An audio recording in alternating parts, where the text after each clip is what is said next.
Bueno, venga, a ver. Por favor, venga, vamos. Bloques que, vamos, epígrafes que nos quedan del bloque son solo 4, son todos del siglo XVII. El siglo XVII empieza con Felipe III, por lo tanto yo voy a empezar con Felipe III, pero hay un problemilla, que es que en estos, yo no sé, la verdad, en mí estos epígrafes no me parece que estén muy bien formulados.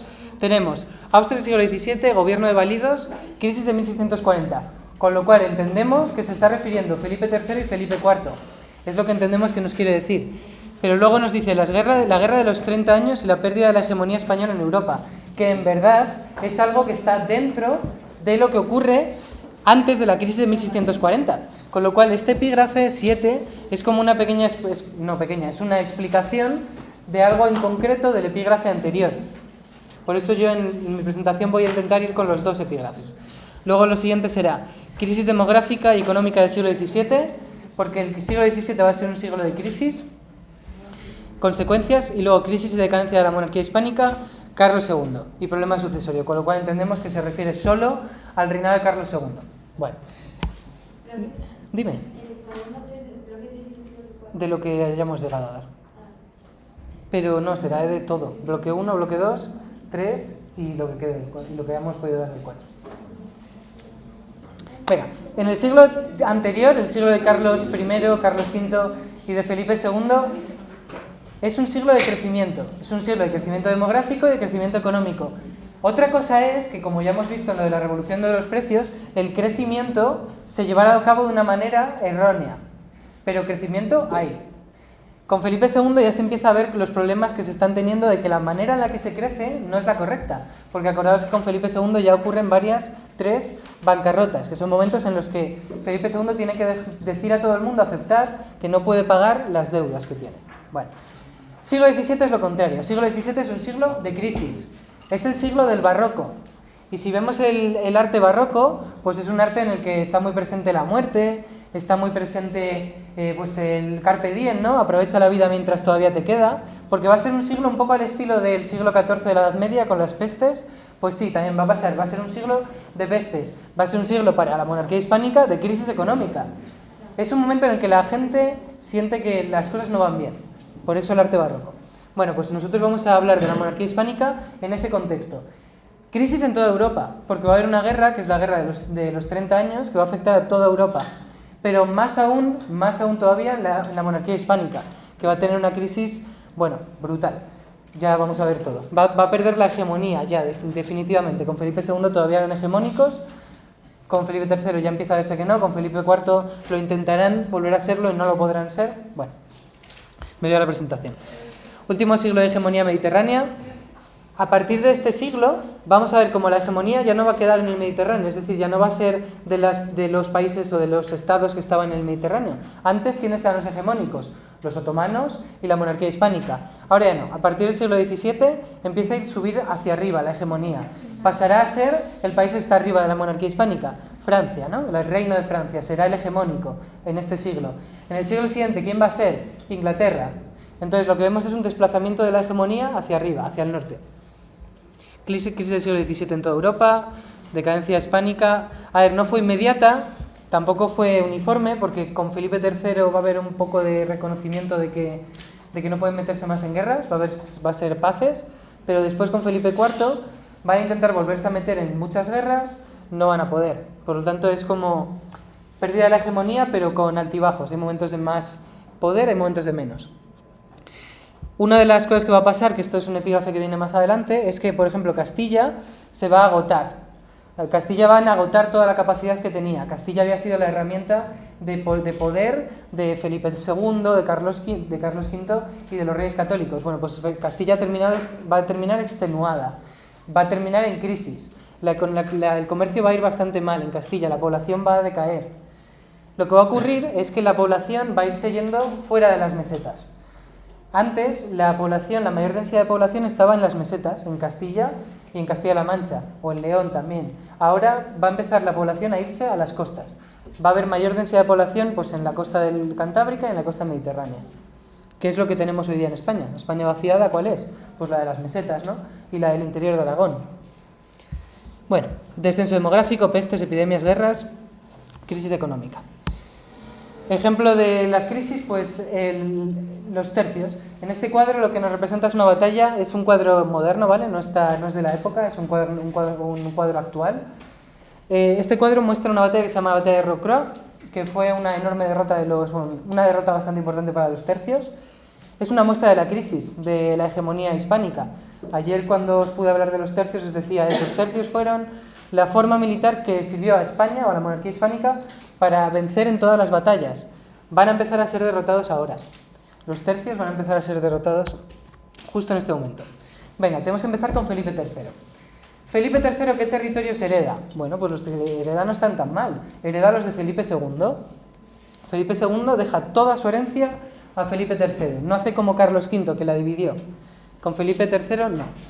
Entonces Felipe III tiene, pues ya sabéis, la corona de Castilla, la corona de Aragón, con la corona de Castilla las colonias de América, las Filipinas, con la corona de Aragón, Sicilia, Cerdeña, las Baleares, Nápoles, luego también la corona de Portugal, con todas las colonias de Portugal, con Brasil, con las colonias que tenían cerca de las Indias, luego el Ducado de Milán, que Francia había cedido con Carlos V en la paz de Cambrai, y que había hecho que Carlos pudiera hacerse con Milán, ¿no? Pues Milán lo va a tener. Luego el Franco Condado, que ya se heredaba desde Felipe el Hermoso, acordaros, y luego los Países Bajos, pero unos Países Bajos en guerra.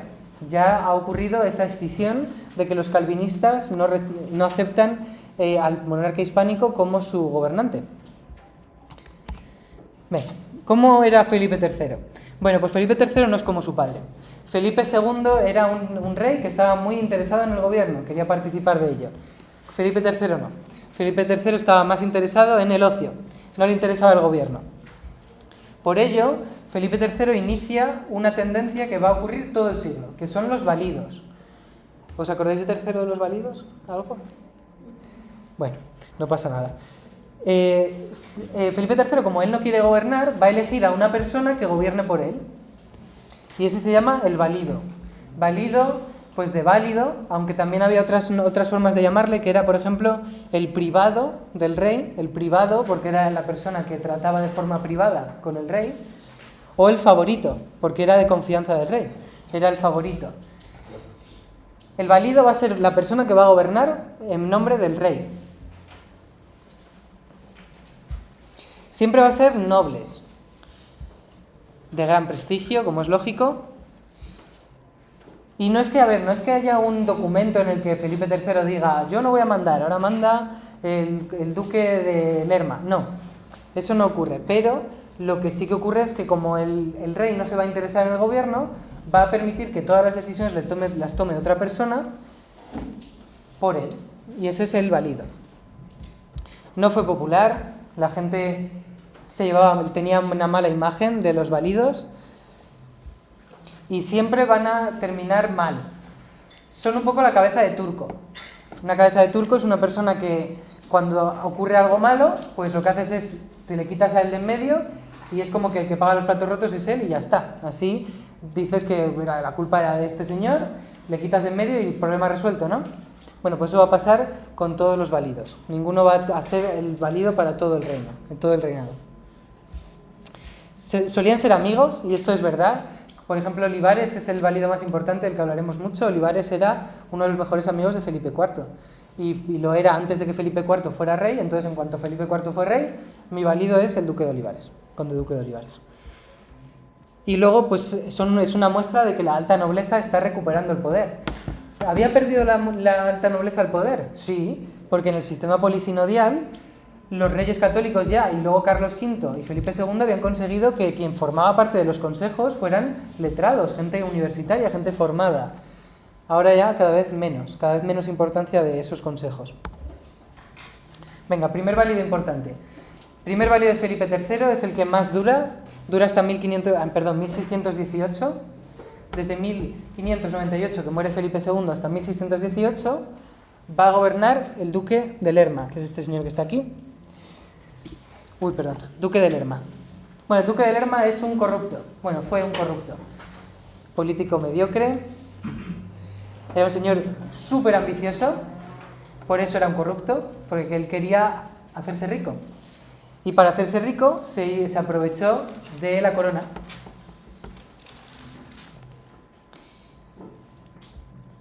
Bueno, él consigue quitar a todas las personas que estaban en el gobierno para poner a sus amigos. Vamos a hacer una red clientelar. Si tú pones a una persona que está porque tú le has puesto, te debe su cargo a ti mismo, ¿no? Entonces es lógico que te vaya a apoyar. Bueno, entonces lo que queremos decir es que Felipe III con el duque de Lerma perdió todo el control. Quien lo va a conseguir es el duque de Lerma. Un ejemplo de ello, por cierto, esto de 1640 está mal, es 1604, ¿vale? Es 1604, se me ha pasado ahí el dedo. El duque de Lerma va a hacer un pelotazo urbanístico. Lo que hace es, cambia la corte de Madrid a Valladolid. Porque Valladolid estaba mucho más cerca de donde él mandaba, de donde él era de Lerma, de donde él era noble. Y recibió sobornos por parte de Valladolid. Valladolid sobornó al duque de Lerma para que cambiara la corte allí. Él se está llevando dinero por hacer algo que no va en beneficio de la corona. No es porque vaya a ser mucho mejor que la corte esté en Valladolid que en Madrid, no, eso no es así. Es porque Valladolid le va a pagar dinero. ¿Por qué Valladolid le interesaba económicamente? Pues porque van a acudir un montón de nobles que querían vivir cerca del rey, van a irse a vivir a Valladolid. Van a hacer sus palacios, van a pagar dinero, ¿no? Van a contratar a gente. Eso es lo que interesaba. Pero es que tan solo 6 años después vuelve la corte a moverla a Madrid otra vez. Y ya está. Y sin más, no importa. Además, él se hizo bastante rico con esto, porque, por ejemplo, hay gente que dice que lo que hizo fue compró terrenos en Valladolid para luego vendérselo a esos nobles que se querían mudar a Valladolid cuando cambiaron la corte, así él consigue dinero, y luego, cuando los nobles se han ido de Madrid, los palacios se quedan vacíos, entonces él podía comprar algunos de esos palacios y cuando vuelves a mover la corte a Madrid, pues le vendes otra vez el palacio a otra persona. Oferta y demanda.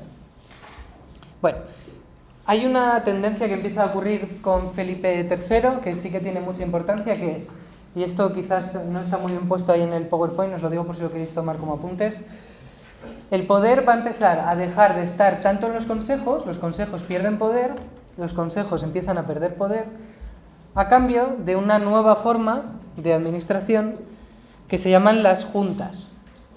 A cambio de las juntas. Un consejo es algo permanente, siempre forman parte las mismas personas del consejo. Una junta no, una junta es transitoria. Imaginaros que hay un problema concreto, pues lo que haces es que en vez de que ese problema lo trate el consejo, lo va a tratar una junta. ¿Por qué esto es útil para los válidos? Pues porque tú puedes poner en la junta a quien tú creas que tiene que estar en la junta. En vez de la gente que está en el consejo, va a estar la gente que tú quieras en la junta. Bueno, pero os he dicho, en 1618 el duque de Lerma ya no es el válido. ¿Por qué? Pues porque hubo un escándalo político, hubo una facción dentro de los poderes de la corte de Felipe III que se levantó frente al duque de Lerma, estaban ya hartos de él y consiguieron que el rey le quitara en medio. Pero fijaros hasta dónde llega el poder de esta gente, que a quien va a poner es a un hijo del duque de Lerma, que es el duque de Uceda, perdón, es que estaba leyendo la presentación, con esto de que hablo y no estoy siguiendo la presentación, a veces me lío, lo siento. Va a poner a un hijo del duque de Lerma, que es el duque de Uceda, con lo cual pues ya veis que tampoco el poder es que haya cambiado mucho. Cuando consiguen que se quite de en medio a un corrupto, pues ponen al hijo del corrupto. Bueno, el duque de Lerma, esto no tenéis por qué saberlo, pero tendrá que huir. Tendría que huir porque sabía que había hecho un montón de cosas ilegales, entonces tenía miedo de que le pudieran juzgar por ello. Para que no le pudieran juzgar, le pidió al Papa permiso para que le hiciera arzobispo, porque un arzobispo no podía ser juzgado por el poder, porque era un privilegiado. Un arzobispo ya sabéis que es más importante todavía que un obispo. Bueno, y lo consiguió. Bueno, siguiente. Durante Felipe III, ¿qué tenemos que hablar? ¿Qué ocurre con la política? Bueno, pues es una política de pacifismo. Pero pacifismo no porque creyeran que la paz es muy buena y la guerra muy mala, sino porque no se la podían permitir. No se podían permitir el dinero que costaban las guerras.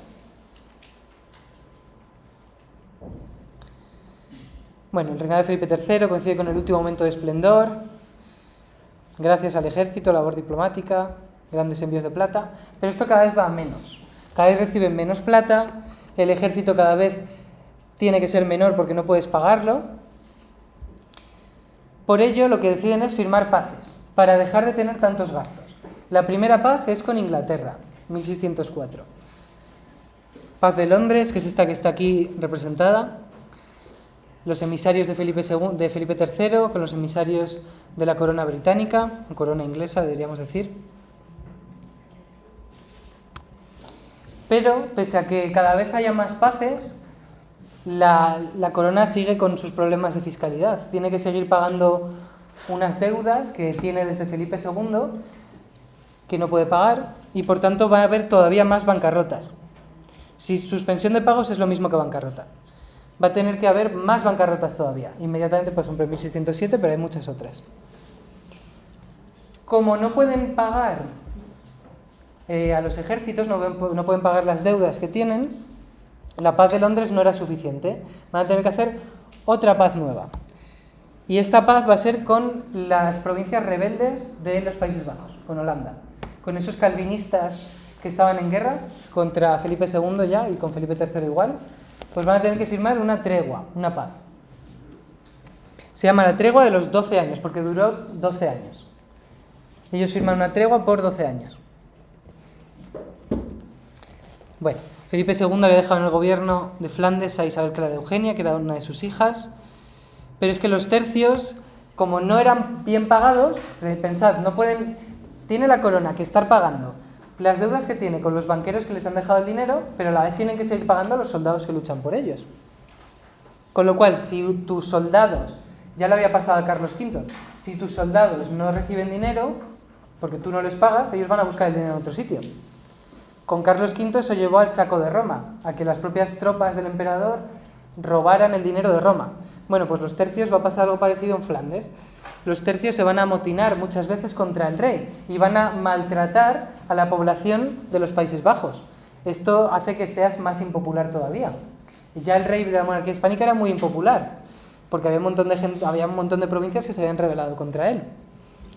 Bueno, la situación tiene que solventarse con una tregua, para poder dejar de tener que estar pagando constantemente las guerras. Bueno, cuando se firma esa esa paz, empieza un periodo que se llama la Pax Hispánica, porque fue un periodo en el que la monarquía hispánica no estaba metida en ninguna guerra, que ya no era algo habitual. Es un periodo en el que el poder casi siempre se demuestra por medio de la guerra, por medio de la violencia.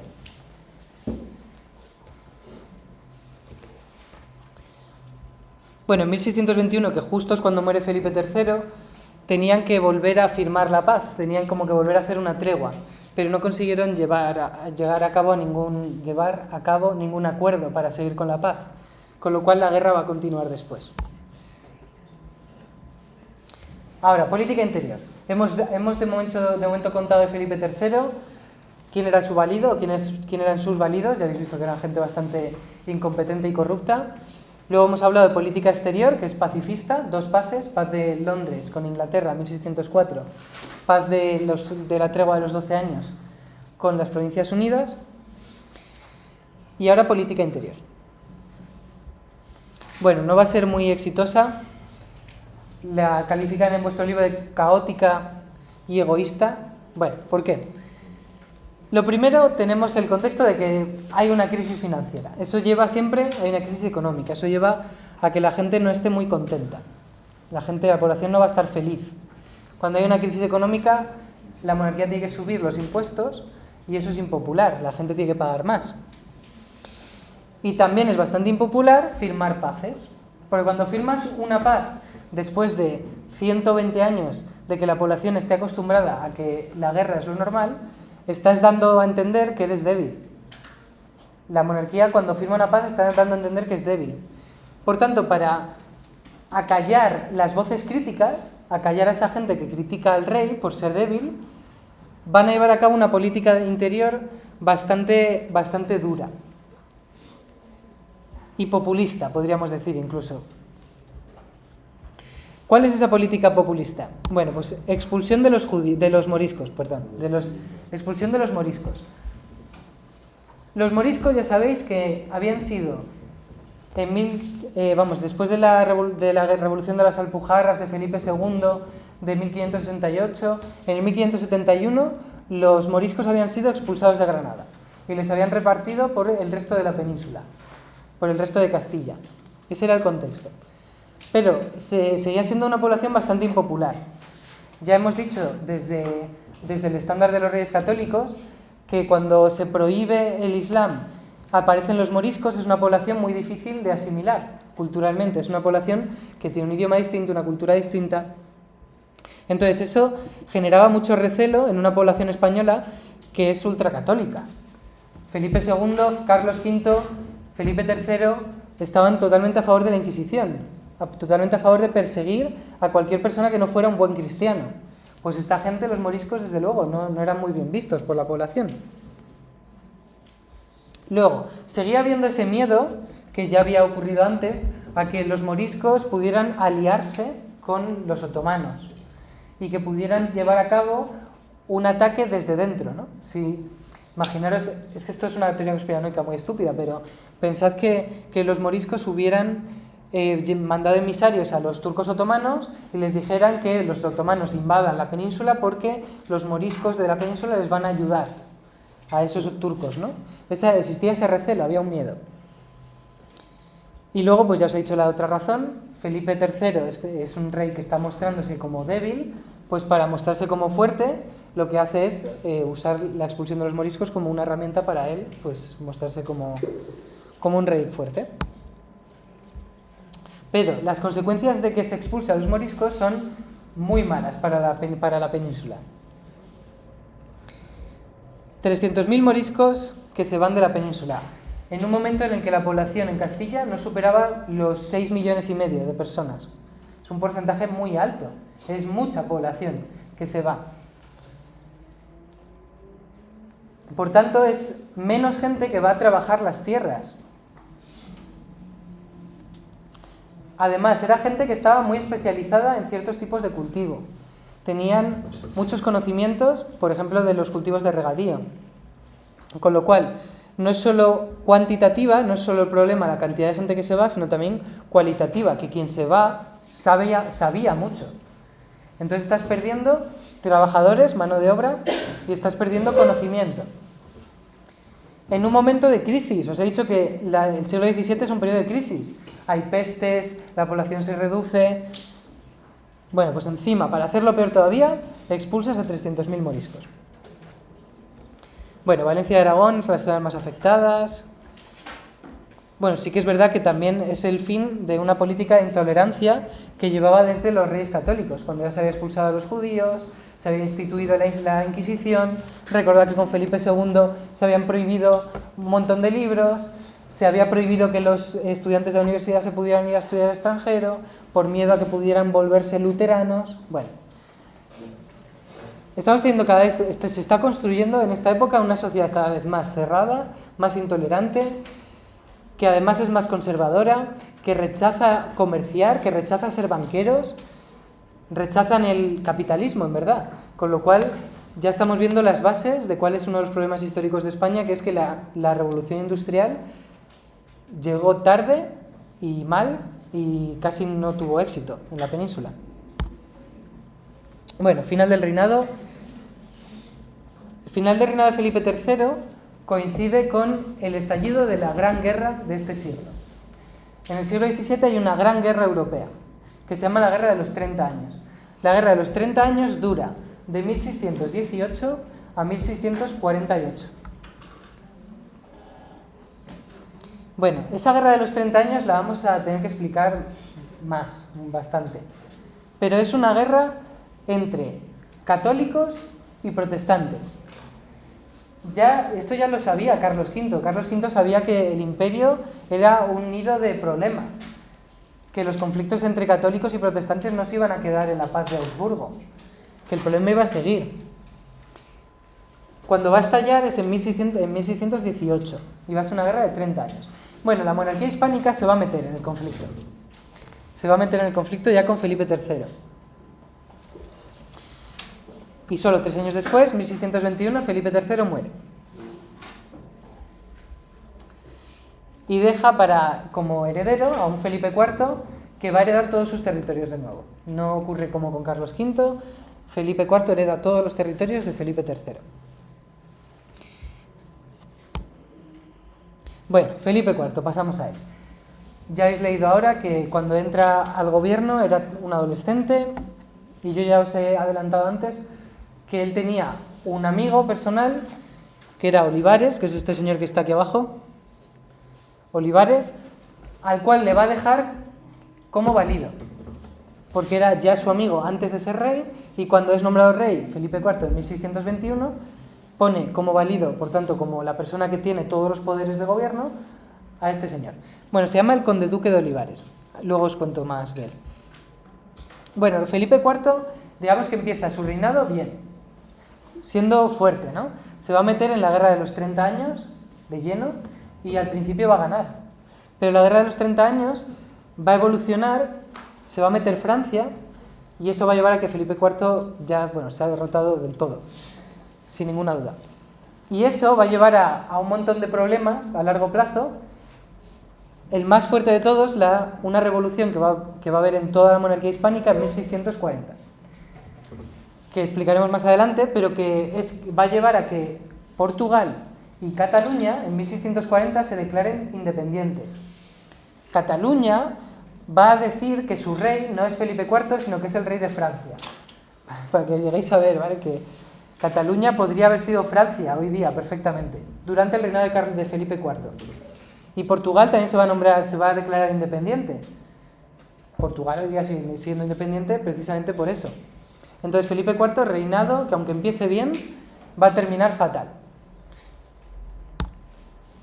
Su valido, el conde duque de Olivares. Conde duque de Olivares. Hay que decirlo entero, ¿vale? Es válido desde que llega al poder Felipe IV hasta 1643.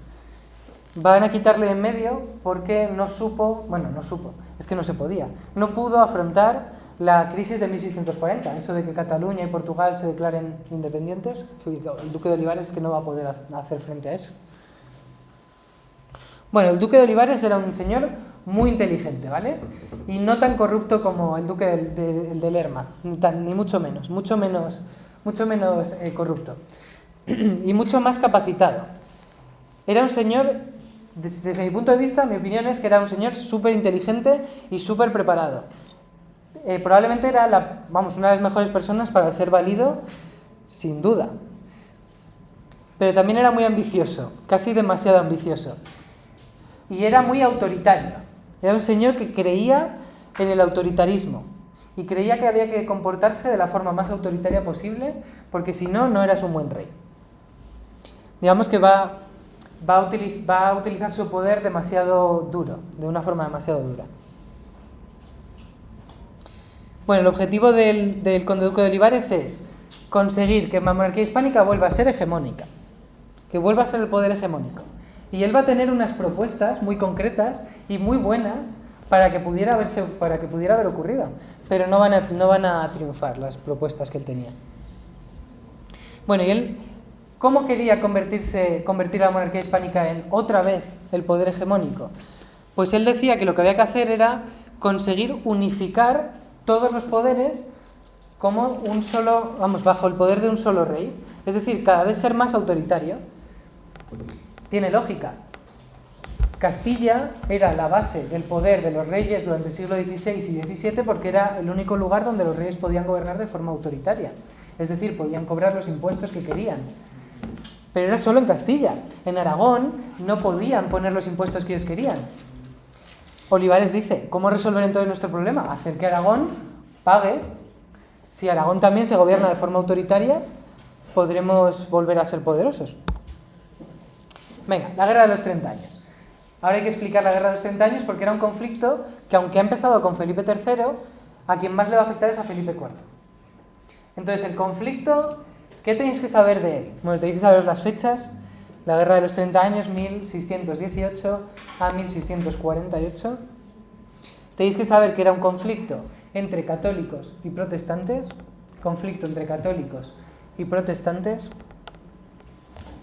Y lo otro que tenéis que saber es que era un conflicto cuyo origen es europeo. El origen del conflicto no tiene que ver con Felipe III, ni con la monarquía hispánica. Bueno, la guerra empieza en Bohemia. Bohemia, ¿sabéis dónde está más o menos en Europa? Los bohemios. Bueno, tenéis que poneros más o menos por la zona de Hungría, de Europa. Bohemia es una región histórica de Europa. Bueno, pues en Bohemia hubo un problema local de allí, que es que, pues tienen un nuevo rey que se llama Fernando, que era de la familia de los Habsburgo, era de los Austrias. Acordaros, los Austrias, con Carlos V, cuando él hace las abdicaciones de Bruselas, se dividen en dos ramas, una rama europea, les llamamos los Habsburgo, una rama española, les llamamos los Austrias. Pero esas dos ramas siguen siendo familia y siguen teniendo muchos matrimonios entre ellos. Con lo cual, los problemas que va a tener Fernando de Habsburgo, ¿a quién va a pedir ayuda? Pues a los Austrias de España, porque son su otra familia, son la otra rama de su familia, de su dinastía. Bueno, en Bohemia es reconocido como nuevo rey el emperador de Alemania, que se llamaba Fernando II. Y Fernando II, que era Habsburgo, era defensor del catolicismo, algo muy propio de la casa de los Habsburgo. Carlos V, Felipe II, Felipe III, Felipe IV, todos eran muy católicos. Bueno, pues este señor, que era el emperador de Alemania, quiere que que Bohemia se convierta en católica. Quiere suprimir el protestantismo. Os podéis imaginar que la población no se lo va a tomar muy a bien esto. Entonces eso va a estar en una revolución. Hay un evento muy gracioso no lo sé, que se llama la Defenestración de Praga, que es que Fernando II mandó a sus emisarios a Bohemia, a Praga, a que dijeran que el protestantismo no estaba permitido. ¿Cómo le recibieron a las dos personas que tenían que mandar esta noticia? Pues les tiraron por la ventana. No les mataron, porque había unos carros de heno abajo y pues no murieron. Al estilo Assassin's Creed se tiraron ahí, cayeron en el heno y no murieron. Pero bueno, eso se llama defenestrar, ¿vale? Fenestra es ventana, defenestrar es tirar por la ventana. Bueno, así empezó la guerra. Entonces, la guerra va a estar entre los Habsburgo, que quieren defender el catolicismo, frente a los protestantes, que quieren defender su libertad religiosa. Bueno, la monarquía hispánica se va a meter en este fregado. La monarquía hispánica se va a meter en el conflicto como aliado de los Habsburgo y van a mandar un ejército. Y ese ejército va a vencer al inicio. Hay una batalla que se llama la batalla de la Montaña Blanca, que es una muestra clarísima de cómo los tercios eran superiores a cualquier ejército que le pusieras delante. Todavía. Poco después ya no. Pero la guerra va a evolucionar y se va a poner muy fea. Se va a poner muy fea. ¿Por qué? 1621. Se acaba la tregua de los 12 años de Felipe III. Es decir, se vuelve a retomar la guerra en los Países Bajos. ¿Cuál es la razón de la guerra en los Países Bajos? El conflicto entre protestantes y católicos. Es decir, el mismo conflicto que la guerra de los 30 años. Con lo cual se unen la guerra de los Países Bajos con la guerra de los de Europa, de los 30 años. De un solo conflicto que te habías metido, de repente tienes dos.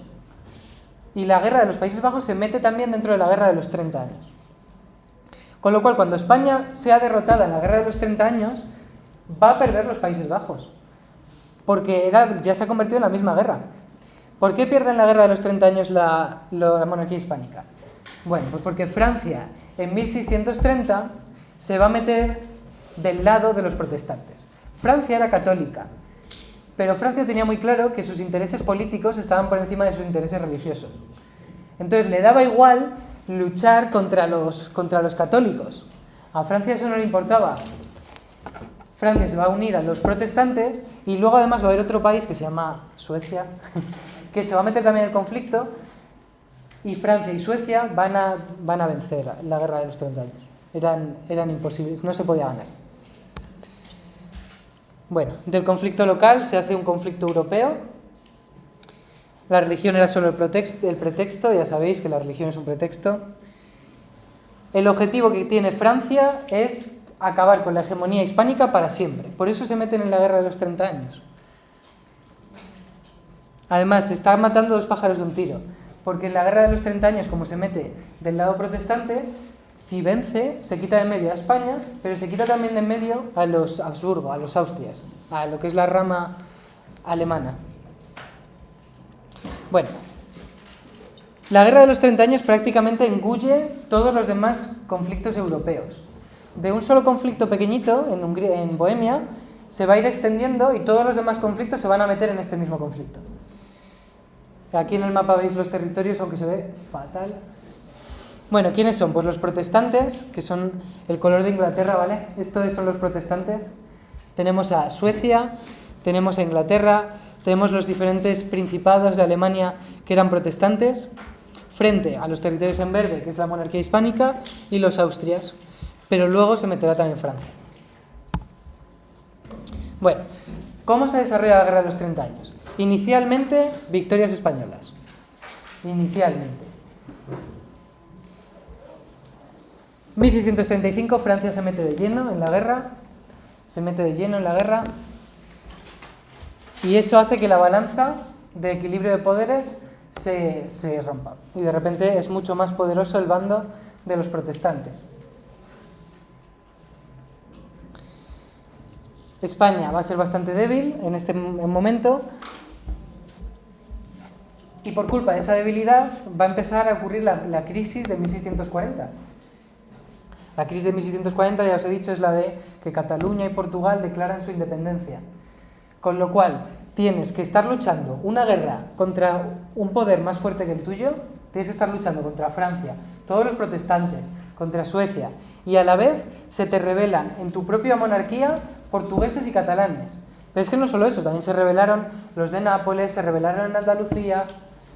Ya os podéis imaginar, mala situación.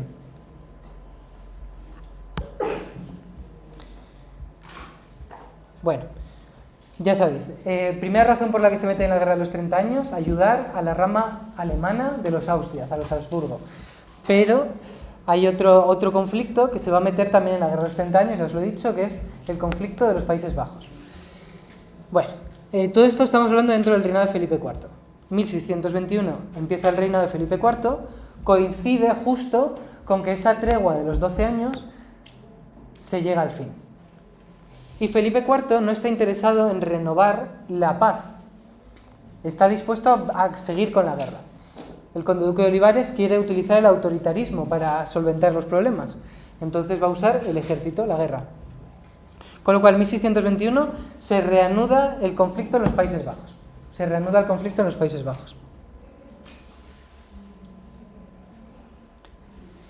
Bueno, al inicio, pues ya hemos dicho, la monarquía hispánica al inicio más o menos bien, funciona.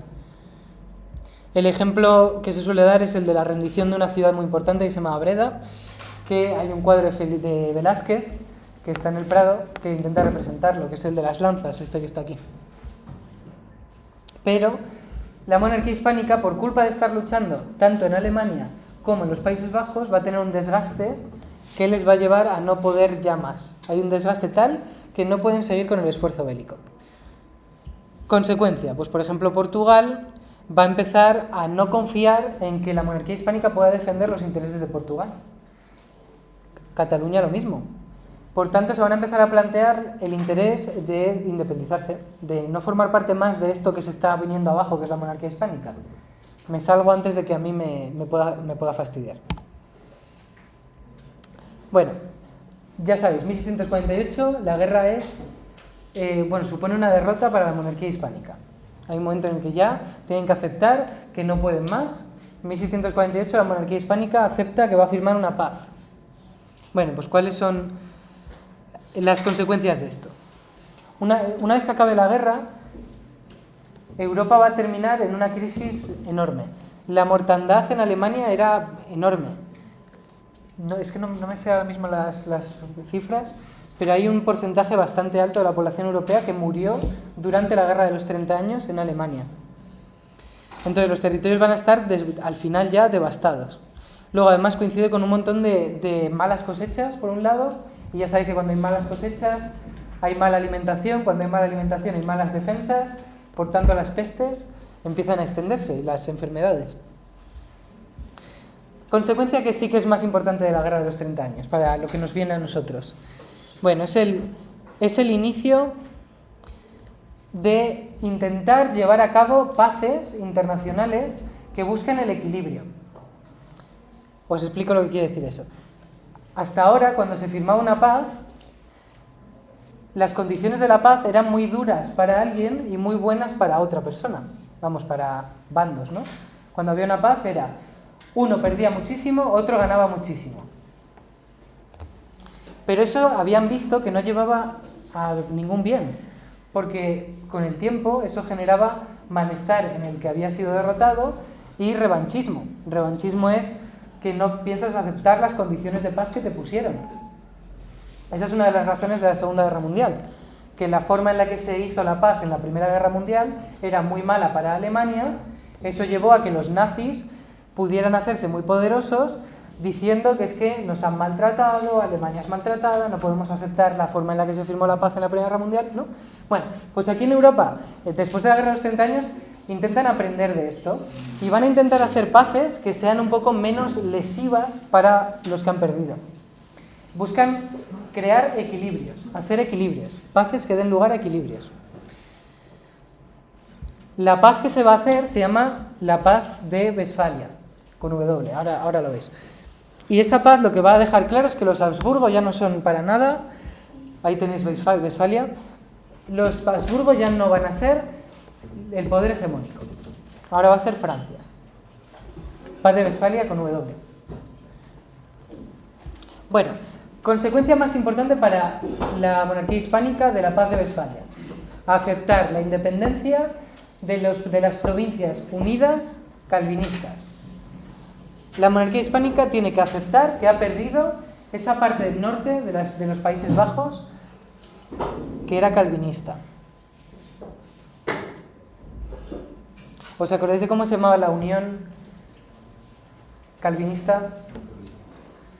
Había una unión al norte, 1579, 1579 se hace una unión arriba y una unión abajo. La de abajo son los católicos a favor de Felipe II, la de arriba los calvinistas en contra de Felipe II, liderados por Guillermo de Orange. Hay dos, es la unión de Utrecht o la unión de... Venga, hombre, tenéis que repasarlo, ¿vale? Es la unión de Utrecht, la de los protestantes.